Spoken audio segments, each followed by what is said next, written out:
ఈ వీడియోలో మనం పైథాన్ లాంగ్వేజ్ యొక్క ఇంట్రడక్షన్ చూద్దాం. మరి ఇక్కడ పైథాన్ అనేది high level interpreted interactive object oriented multipurpose and dynamic programming language. So ఇన్ని క్వాలిటీస్ ఉన్నాయన్నమాట పైథాన్కి. హై లెవెల్ అంటే ఇంగ్లీష్ లైక్ వర్డ్స్ని యూజ్ చేసుకొని మనం ప్రోగ్రామింగ్ రాయడం అనేది జరుగుతుంది. సో ఇక్కడ ఇంగ్లీష్ లైక్ వర్డ్స్ని యూజ్ చేయడమే కాదు, అంటే హై లెవెల్ లాంగ్వేజ్ మిగతా వాటిల్లో అంటే లైక్ C++ వీటిల్లో కూడా హై లెవెల్ ప్రోగ్రామింగే రాయడం జరుగుతుంది. బట్ ఇక్కడ రీడబిలిటీ అనేది ఇంకా ఎక్కువగా ఉంటుందన్నమాట. అంటే మిగతా లాంగ్వేజ్లో కీవర్డ్స్ని ఇంగ్లీష్ కీవర్డ్స్ని మామూలుగా యూజ్ చేస్తుంటారు. దానికంటే ఇక్కడ ఎక్కువగా అంటే పంక్చుయేషన్ మార్క్స్ కంటే కూడా ఇంగ్లీష్ వర్డ్స్ని ఎక్కువ యూజ్ చేసుకొని ప్రోగ్రామింగ్ అనేది రాయడం జరుగుతుంది. కాబట్టి ఎనీబడి ఈజీలీ కెన్ అండర్స్టాండ్ ఆ ప్రోగ్రామింగ్ ఎందుకు రాస్తున్నారు ఏంటనేది ఆ స్టెప్స్ అన్నీ ఈజీగా అర్థమవుతూ ఉంటాయి అన్నమాట. నెక్స్ట్ ఇంటర్ప్రిటెడ్, ఇక్కడ ఇంటర్ప్రిటర్ యూజ్ చేయడం జరుగుతుంది ప్రోగ్రామ్ని ఎగ్జిక్యూట్ చేసేదానికి. అంటే కంపైల్ చేయాల్సిన అవసరం లేదనమాట, డైరెక్ట్గా ఇంటర్ప్రిట్ చేసుకోవచ్చు.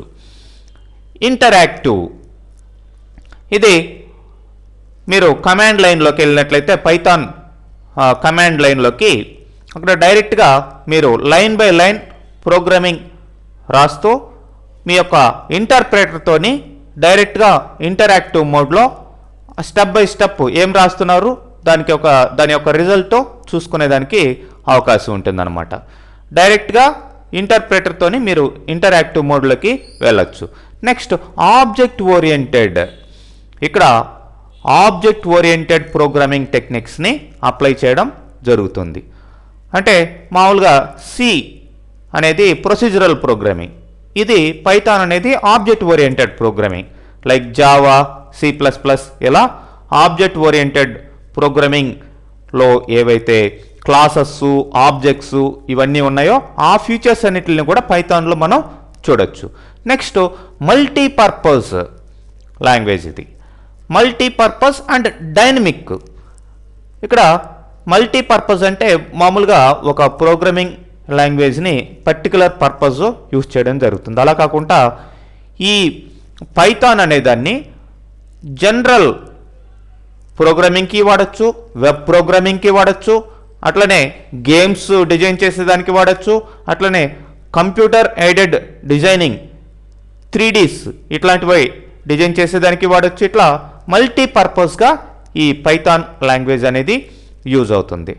అండ్ డైనమిక్ ప్రోగ్రామింగ్ లాంగ్వేజ్, ఇక్కడ వేరియబుల్స్ వాటిని డైనమిక్గా మీరు డిక్లేర్ చేయడం జరుగుతుంది.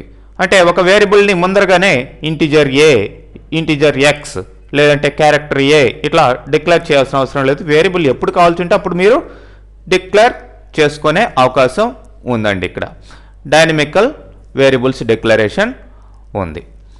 ఇక్కడ సింటాక్స్ కూడా చాలా సింపుల్గా ఉంటుంది ప్రోగ్రామింగ్ రాసేదానికి. ఓకే, అందుకనే ఇక్కడ Python is interpreted interactive object oriented. Next Python is a beginners language, బిగినర్స్కి మల్టీపర్పస్ ప్రోగ్రామింగ్ రాసేదానికి చాలా సింపుల్గా ఉండే లాంగ్వేజ్ ఈ పైథాన్ అన్నమాట. మరి మనం పైథాన్ యొక్క ఫీచర్స్ చూసినట్లయితే అవే ఇంతకు ముందర చెప్పుకున్న వాటినే కాస్త ఎన్హాన్స్ చేసి ఇక్కడ చూడొచ్చు. ఈజీ టు యూస్, మిగతా లాంగ్వేజెస్ కంటే కూడా చాలా సింపుల్గా ప్రోగ్రామింగ్ రాసుకునేదానికి ఇక్కడ పైథాన్ని వాడచ్చు. నెక్స్ట్ ఎక్స్ప్రెసివ్ లాంగ్వేజ్, మనం ఏం రాస్తున్నామో ఈజీగా అక్కడ అర్థమైపోతూ ఉంటుంది. అదనమాట, మనం రాసే కోడ్ ఈజీగా అర్థమవుతూ ఉంటుంది. కాబట్టి అదే high level English like language అని ఇంతకు ముందరే చెప్పుకున్నాం. అట్లా ఎక్స్ప్రెసివ్ అనమాట ఇది. నెక్స్ట్ ఇంటర్ప్రిటెడ్ అని కూడా చెప్పుకున్నాం. ఇంటర్ప్రిటర్ని వాడి ఇక్కడ కంపైలర్ అవసరం లేకుండా ప్రోగ్రామింగ్ ఎగ్జిక్యూట్ కావడం జరుగుతుంది. సో సింపుల్గా ఉంటుంది అన్నమాట code execution. Next cross platform language. Cross platform అనగానే ఇక్కడ మీకు అంటే ఈ పైథాన్ లాంగ్వేజ్ని మల్టీ ఆపరేటింగ్ సిస్టమ్స్లో మీరు ఇంప్లిమెంట్ చేసుకోవచ్చు. అంటే మీరు విండోస్లో ఇంప్లిమెంట్ చేసుకోవచ్చు, యూనిక్స్, లైనక్స్ ఇట్లా డిఫరెంట్ ఆపరేటింగ్ సిస్టమ్స్లో మీరు ఈ యొక్క పైథాన్ని వాడుకునేదానికి అవకాశం ఉంటుంది. Next free and open source. దీన్ని పర్చేజ్ చేయాల్సిన అవసరం లేదు. మీకు python.orgలో వెబ్సైట్లోకి వెళ్ళినట్లయితే ఫ్రీగా లేటెస్ట్ ఏదైతే సాఫ్ట్వేర్స్ రిలీజ్ చేశారో అవన్నీ మీరు డౌన్లోడ్ చేసుకొని యూస్ చేసుకోవచ్చు. కాబట్టి ఫ్రీ. నెక్స్ట్ ఆబ్జెక్ట్ ఓరియంటెడ్ అనేది ఆల్రెడీ చెప్పుకున్నాం. Next extensible. ఉన్న లాంగ్వేజ్కి అడిషనల్గా మీరు యాడ్ చేసుకోవచ్చు.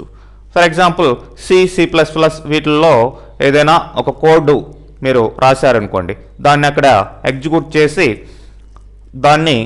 దాని యొక్క ఆ కోడ్ని మీరు దీంట్లో యాడ్ చేసుకొని పైథాన్లో అక్కడ ఎగ్జిక్యూట్ కాబడిన కోడ్ని ఇక్కడ యాడ్ చేసుకొని మళ్ళీ దీన్ని ఎన్హాన్స్ చేసుకోవచ్చు అనమాట. అంటే పైథాన్ ఉన్న ఫీచర్స్కి మిగతా ఫీచర్స్ని యాడ్ చేసుకోవచ్చు. మిగతా లాంగ్వేజ్లో ఉండే ఫీచర్స్ని కూడా ఇక్కడ యాడ్ చేసుకోవచ్చు. అదే extensible. Next large standard library. ఇట్లా క్రాస్ ప్లాట్ఫామ్ లాంగ్వేజ్ అని చెప్పుకున్నాం. మరి ఇట్లా డిఫరెంట్ ప్లాట్ఫామ్స్కి తగ్గట్టుగా అంటే డిఫరెంట్ ఆపరేటింగ్ సిస్టమ్స్కి తగ్గట్టుగా రకరకాల ఫంక్షన్స్, ఫీచర్స్ అన్నీ కూడా ఉండే విధంగా ఇక్కడ స్టాండర్డ్ లైబ్రరీ చాలా ఎక్కువగా ఇవ్వడం జరిగిందనమాట ఈ లైబ్రరీలో. నెక్స్ట్ పైథాన్ యూజ్ చేసి గ్రాఫికల్ యూజర్ ఇంటర్ఫేస్ ప్రోగ్రామింగ్ కూడా రాయొచ్చు. GUI ప్రోగ్రామింగ్ డెవలప్ చేయొచ్చు అనమాట. సో అంటే ఇక్కడ గ్రాఫిక్స్ కూడా తయారు చేసుకోవచ్చు. Next integrated. మిగతా లాంగ్వేజ్ తోటి ఇది ఇంటిగ్రేట్ కాగలుగుతుంది. లైక్ ఎక్స్టెన్సిబుల్ అని చెప్పుకున్నాం. అలానే ఇక్కడ ఇంటిగ్రేటెడ్ C++ ఇట్లాంటి లాంగ్వేజ్ తోటి ఇది ఇంటిగ్రేట్ అవుతుంది. ఇట్లా డిఫరెంట్ ఫీచర్స్ అనేటివి పైథాన్కి ఉన్నాయండి.